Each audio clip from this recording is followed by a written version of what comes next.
You'll be happy to know that I have an update on the cannabis lobster situation, and I got some more calls in about it, which is great. It's weird. Of all the articles you guys like that resounded with you guys, it was the marijuana lobster. Okay, so officials stop a Maine restaurant from sedating the lobsters with marijuana. So the government has moved in now. They're like, hey, now listen, you can't be getting these lobsters high, all right? You got a permit for this cannabis? They probably took all their cannabis too, this restaurant. I don't know. Let's get into the details though, because I'm very curious. State regulators have put a halt to a Maine restaurant owner's experiment of sedating live lobsters with marijuana smoke before they are cooked, at least for now. Yeah, these are the same people that I covered the article for last week. Charlotte's legendary lobster pound in Southwest Harbor is getting some of its lobsters high before cooking them. The owner, Charlotte Gill, a registered medical marijuana caregiver, said Saturday she was working to change her procedure after, quote, a technicality under the Maine medical use program and a remark that she got from the health department. The Maine health inspector program was investigating, and the state was looking into whether the medical marijuana was being used appropriately, because I'm sure there's nowhere in their rule books that talks about getting lobsters high and then serving them to customers. In case you're new to this story, in an experiment, the owner of this restaurant put a lobster in a box with a few inches of water. Marijuana smoke was blown into the box. She claims the lobster was calmer because of this.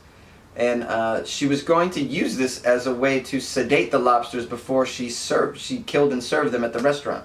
Because apparently, some people claim, happier lobsters taste better. Plus, a lot of the lobsters, when they were high, ate a bunch of like Twinkies and Three Musketeers, and so they actually tasted better from that angle as well. I'm just kidding. Oh man.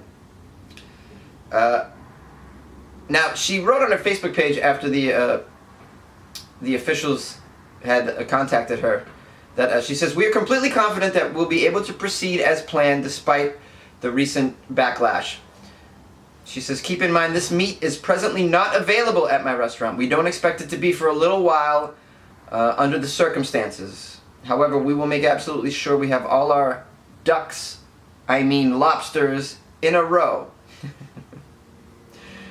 The active ingredient marijuana THC does not affect the lobster meat, she said. It breaks down at a temperature below the temperature at which lobsters are cooked. So it's impossible for humans to become high off eating a marijuana sedated lobster. But maybe you'll get high from the happiness that the lobster is imbued with when it's high on marijuana, as some of my callers claim to be the case. Yeah, so that's just an update on the high lobster thing. I'm waiting to see some other stories about some other animals that are getting high. Like what's going on with the chickens? What's up with the chicken industry? You know, I hear that they live in a terrible condition, those mass-produced chickens, and that they're destroyed, that they're killed in a very, very I was going to say inhumane, but in-chicken way. Is that a word? Did I just make up a word? Guys, I made up a word. Hey! Jonesy's making up words on Weird AF News.